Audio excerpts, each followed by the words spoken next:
thinking about, because I do think quite a lot about dying. I was thinking about a friend of ours who never refers to death or somebody dying. He says that he says, oh, I hear that old Jack got promoted. And so I got the Please Don't Let Me Be Promoted, and the song is about when my mum died. I was at boarding school and my headmistress thought that responsibility would be good for me.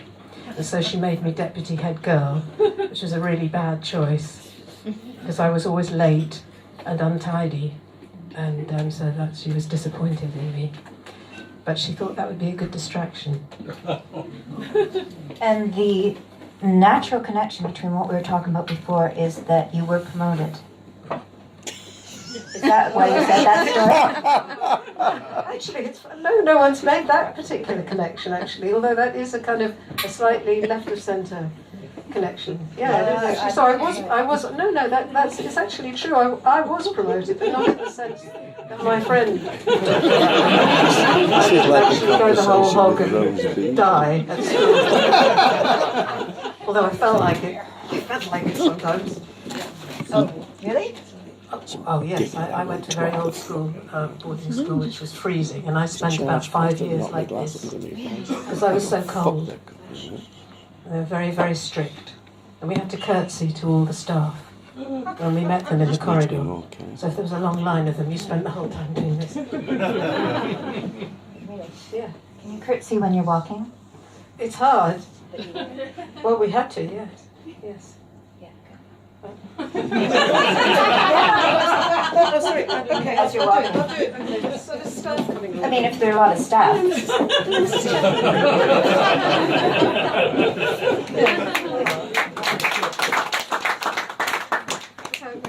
Yeah. Well, did they know you were creative and had a gift with words and stuff? Well, it was a stage school, so there was a lot of hoofing and showing off. We were half the day we did drama and dance, and I'd gone to that school because initially I wanted to be a ballet dancer, but then I grew incredibly tall for my age, and they said to me, "You're far too tall to be a dancer." And so I thought, well, I'll do the acting thing then. So that was where I swerved. Oh yes, and do you know Charlie Dore's an actress here? I don't think they do. No? It's a very, very quiet career there. But I got distracted very early, very, very early by music, because I thought I'd be headed. I wanted to, I see, yeah. And I was always handed a guitar, and I was going, but couldn't I be Ophelia? And they go, yes, all right, later, but meanwhile, play this. So that kind of happened quite a lot, and in the end, I went with it. I think as an interesting aside, you are Ophelia, and you are beautiful like a ballerina, and you are, what was the third thing? I had a bit too much coffee because I was too tired, and now my brain's short-circuiting a little bit. Gosh, a third thing. Well, actress, Ophelia, music, ballerina. No, you didn't say music. Oh. The improv thing? No. Comedy thing? No. No? No. We'll leave it at 2 because no one should finish their list of numbers. Yes, Yeah, okay. That's a new rule. I'll go with that. Yeah, then everyone's always wondering what the last one is. Yeah. And a little trick I like to use with the audience, and I'll tell you this, is after you compliment them or say something uncomplimentary, you always say, except one of you. And that brings forward paranoia, which is pretty rampant. Yes, I'm learning. That's the second thing I've learned, and there was a third thing, but. Kick it up! Emergency! Okay, so I'll get out of your way. Shall I play? Thank you. So this is a song that I have finished, I hope that message gets to my fingers, having told you that I finished it. It's on the most recent album, the album that's called Dark Matter. And dark matter is just basically a metaphor, not necessarily for just dark matter, which is an extraordinary and fantastic thing and makes up 85% of the universe, which I find mind-boggling. This made me think about dark matter, interior dark matter, and like I said earlier, I was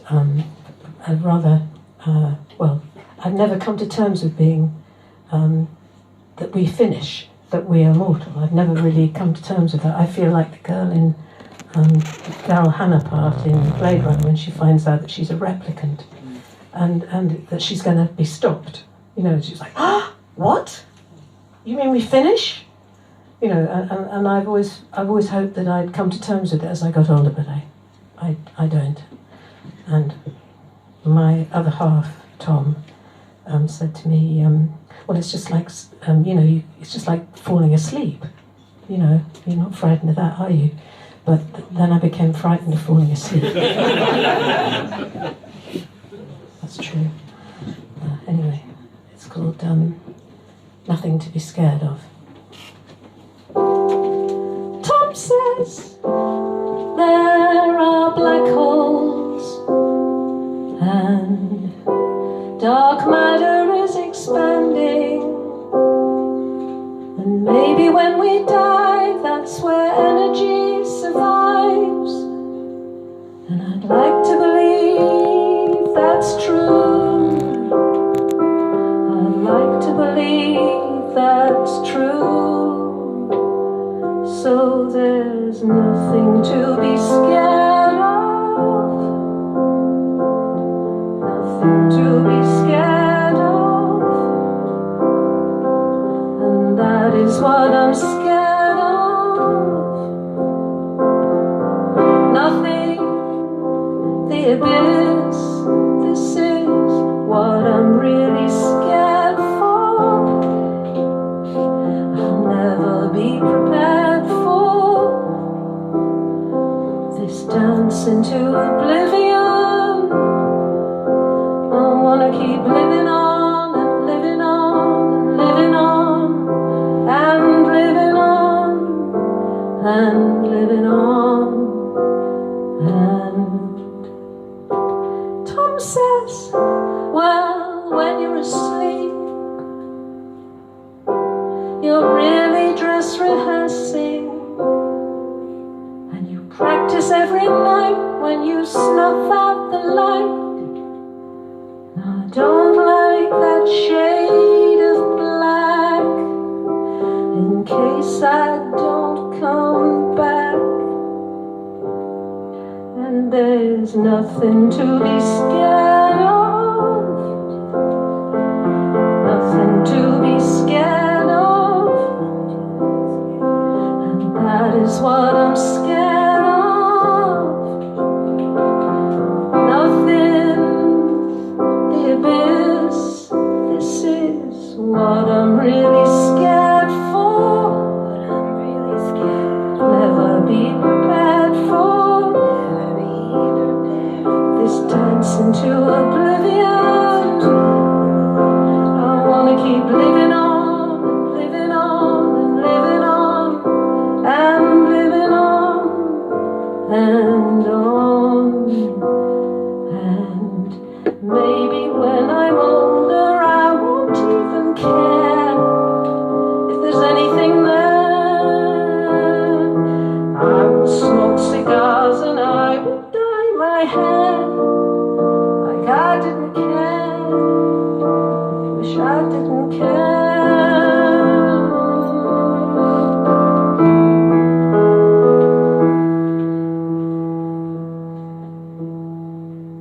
And Tom says, well, before you were born,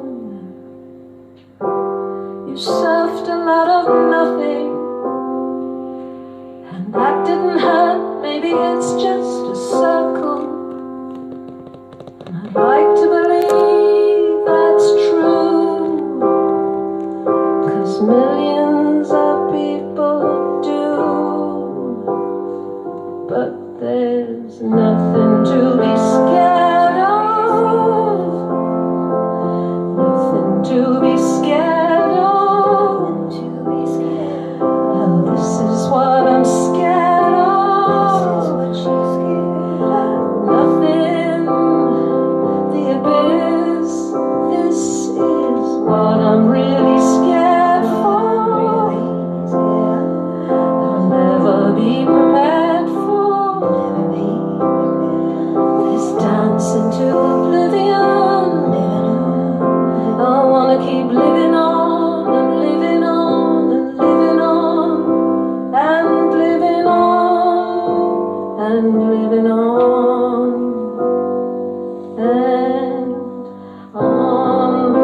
you, my dear. That's lovely. Thank you. That was lovely. And I mean, it's funny how the roots of our lives come through in our music, because I definitely knew you'd been to a Catholic school when you mentioned the abyss. It was, yes, it was harsh. Could be. That's a bit of an inside joke with me, because I said that by mistake in a show, and my mother never let me forget it. The abyss. But I'd like you to see something about this beautiful woman. Her some eyeballs have a certain roundedness which allows the light to reflect on it in a more luminous way than people with a different shape. I'm the different shape. It's hard to get my eyes to light up in that way for photographs, but your eyes, I can imagine you young teenage boys trotting after you. Well, usually they what my mother would call the wrong ones. You know, I did some trotting as well, and usually, you know, the bad boys, yes. Yes. There's a few songs about that, but they're very good material. Good material, bad boys.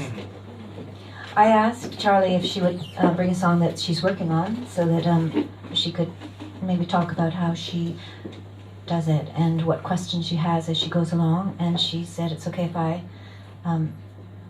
add to it. And, yes, please. I think you might be interested in it. I hope so. Can you just tell us who has covered your songs, or should we be interested in success? No, I think it would be a bit like name dropping. So let's leave that. You can Google later.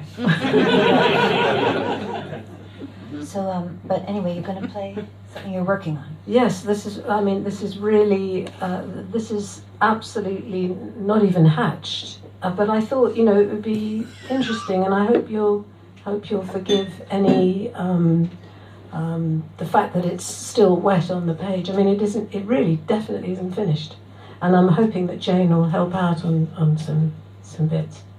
I will. So I was thinking, if it's not hatched, it's just really at the stage of a dilated vulva. Yes, I think that's a good description of it. Yes. Or even the thought before that happened. I got it too. Yes, we're just thinking about that. So I'm going to get my guitar, and Yes. And I need a. Can you sit on a stool? Yeah. It's a good place to. Oh, I don't see it.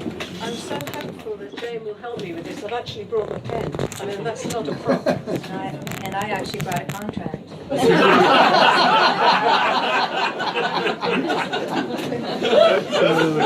think this. She's good. Get my people to talk to your people. I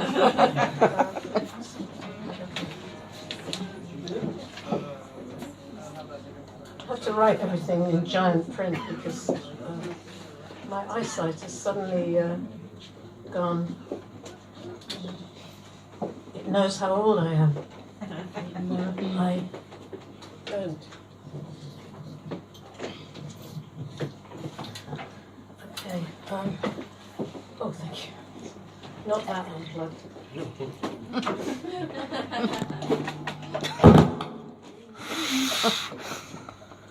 So this is a title that I have had for a while, and I had a couple of goes at it.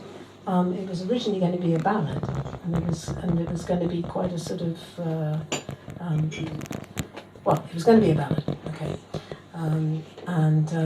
it's called "No One Died," because it's something you hear a lot, you know, and this is the third incarnation of it, and this one literally is like about 3 days old, so it only has really one verse.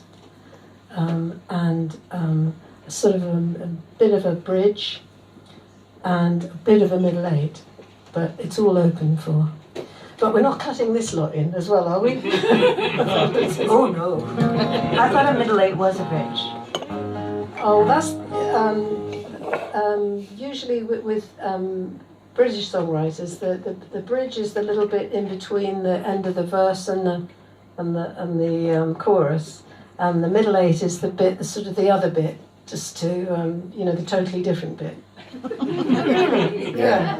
That makes sense. What do you call the bit? Oh, you call it the pre-chorus. Do you call it the? I call it a tag at the end of the verse before we go into the chorus. Yeah. That may not be standard, but the bridge happens about 2/3 of the way through the song when you're about to get a bit tired if you went into something again. Yeah. And it's sort of like the golden mean, same principle. Yeah, that's it. Yeah, That's it is. exactly it. Yep. Don't be mean to the golden.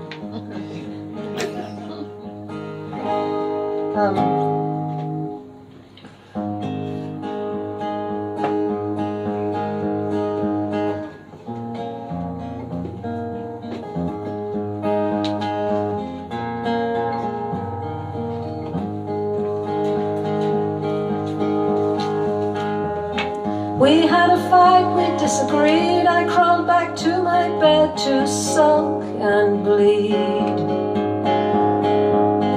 And though the knife was subtle, we know that every cut'll find the salt. And though I try to be civilized, I will button up my lip and make no fuss. But let's call it what it is, let's call it the end of us.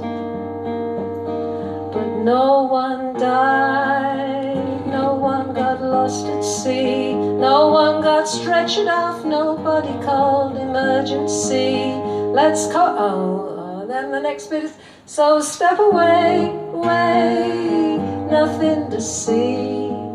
And though I curse the little fire that burns inside, oh, no one died, no one died. That's the basic format of it. And then there would be another verse in that format, okay.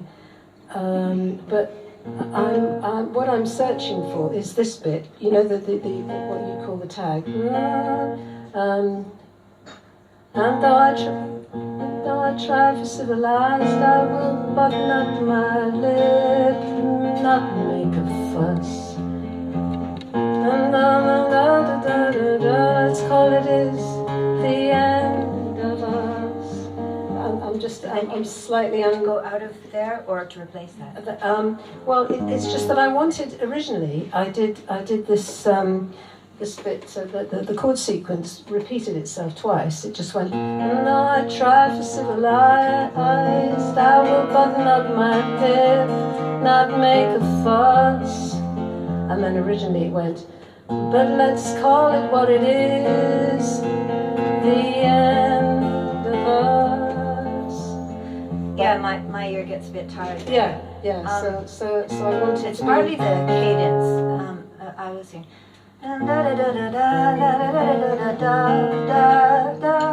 like some break in the rhythm in the last few words. And Yes. I have two other things I'd like to say. Yes. I don't think you can button up one lip. Okay. You said button up my lip. Yeah. And I wondered if the end of us could be replaced by abacus, Abacus. just for a bit of mystery. Hope. Oh right. Okay. Let's call it what it is. Well, okay, the end of us. And When you call it. You say death timed at 43:40. That's not a time, is it? No. That's a time in history that we haven't had yet. yeah. So show again where you are at the very point where you wanted to change from what you okay. have. And though I try for civilized, I will button up my. And though I try for civilized, I will button up my lips, not make a fuss.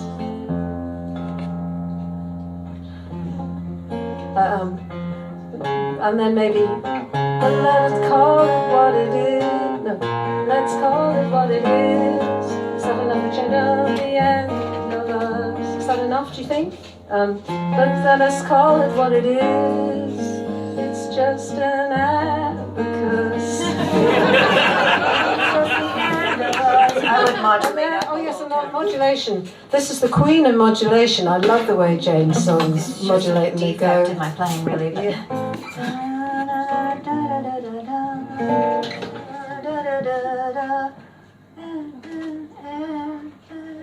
Yeah. And, just to shift out of that.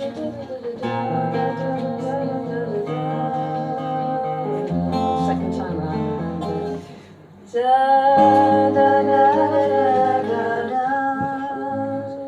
There's another chord there. It's reminding me of something. Yes. Yeah. Are we about to be sued? No publishers in, are there? No, but just that last few notes. Yes.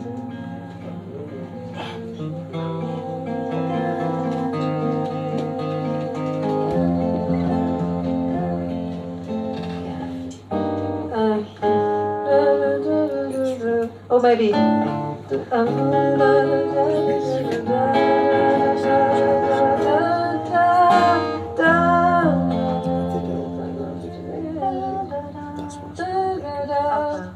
Oh gosh, need a better guitar player than me. I have to get a stunt person in.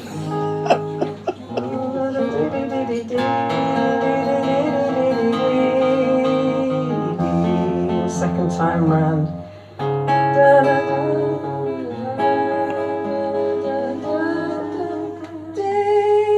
I hear the room's hearing it. That's so Yes. weird. What chord is that?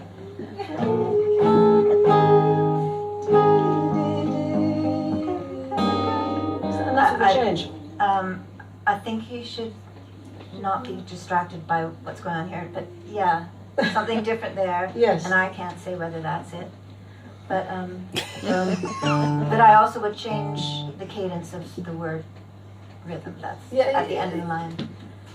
Right. That's So like when you say change the cadence of it, how do you mean so?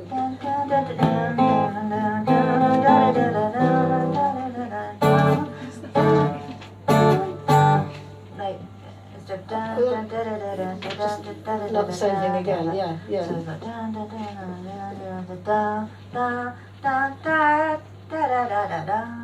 Or something Yeah. just as fresh in the ear. Yeah, yeah. No, But I can't say particularly now. That's good. No, it's always. I wonder you want to keep your lips buttoned up, but then you also want to say the end of us. So I'm sorry, I'm very literal. I hear everything as it is, and Well, it's so- like I think it's like that thing. It's like that very. It is like that very British thing of going. Oh well, no one died. I mean, I'm fine. It's fine. I've got a lot in my life now. It's supposed to be that, yeah, but of course it's not fully formed. So yeah. I can't expect anyone to be a clairvoyant. No, but yeah. So that's what I would be thinking if I was writing a song, and so I'm just projecting that onto Yeah. you. Like, do the words scan? Does it come to a nice turnaround that feels good in the body, Yes. and all that kind of stuff, Yeah. which you're very, very good at. Well, So, would there is a. Did I do that little bit? yes. And so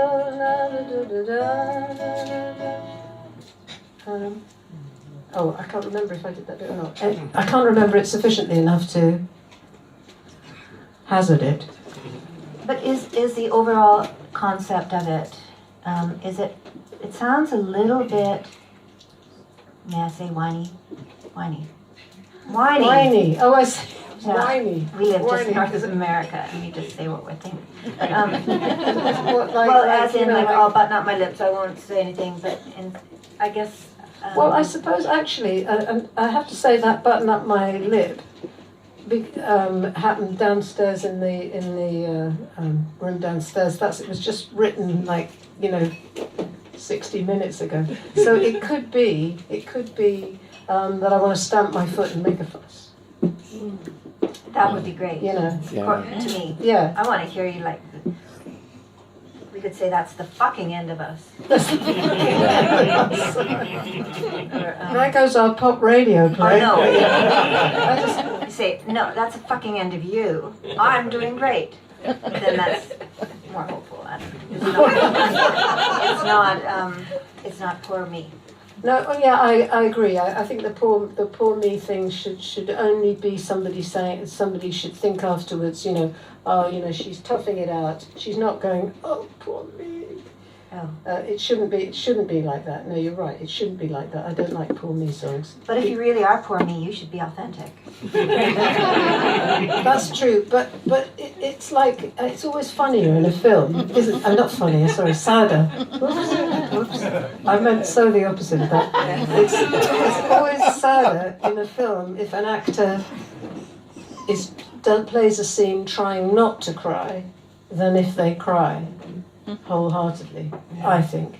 Yeah. And so that's what I would aim for with this, is that people go, you know, God, that's really sad. But that the narrator hasn't said, I'm really sad.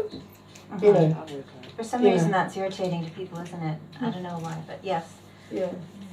And have you ever done that in a studio where you're recording and you actually do connect with your emotions too strongly and maybe tear up a bit? I've done that before, and I've had to backtrack because I thought it would sound really good, and in fact it sounded really wrong. Have you had that experience when you're recording? In other words, do you agree with me?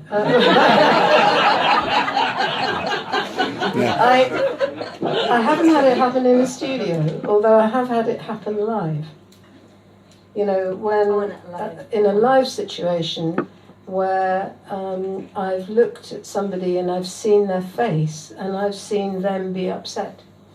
And I'm particularly remembering singing a song at my great aunt's memorial, and they asked me to sing, and I would normally say no, because at those occasions it's hard, because you're singing from the place you cry from, you know, you're from your solar plexus, and I'd normally say no. But she was 97. It was a celebration, and I sang a song, and her son, who's 70 something, very jolly man, hello, jolly good to see you. It was like a party, and I sang the song, and then I looked and I saw him cry, and it made me go, because he was upset, and I had to just play a bit of a terrible instrumental that I hadn't planned, because I couldn't sing.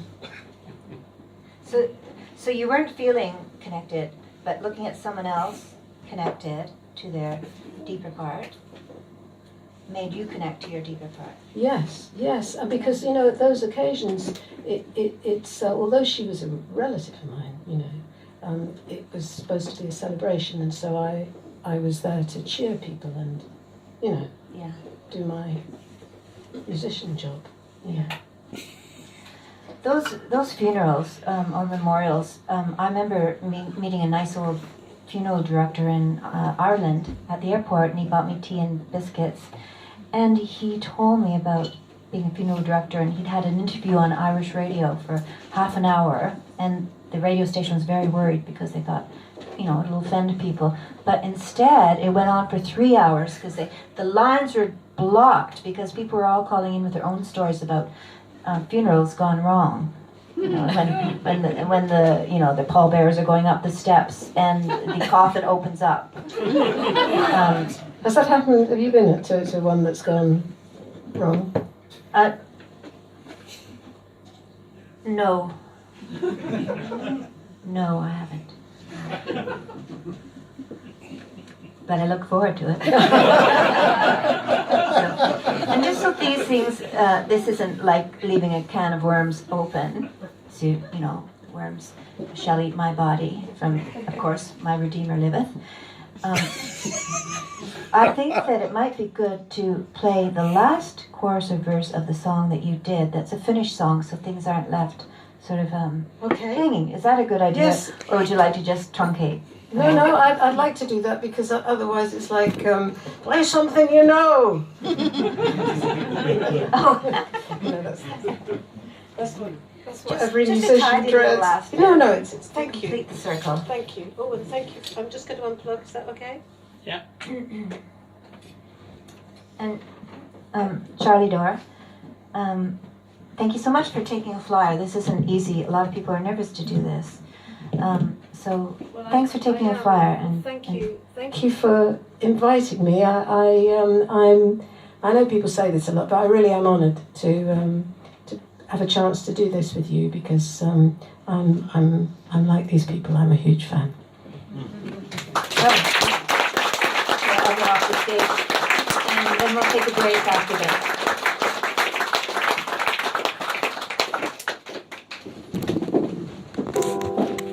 Tom says. Tom says. Well, oh yes, please. That's my favorite part.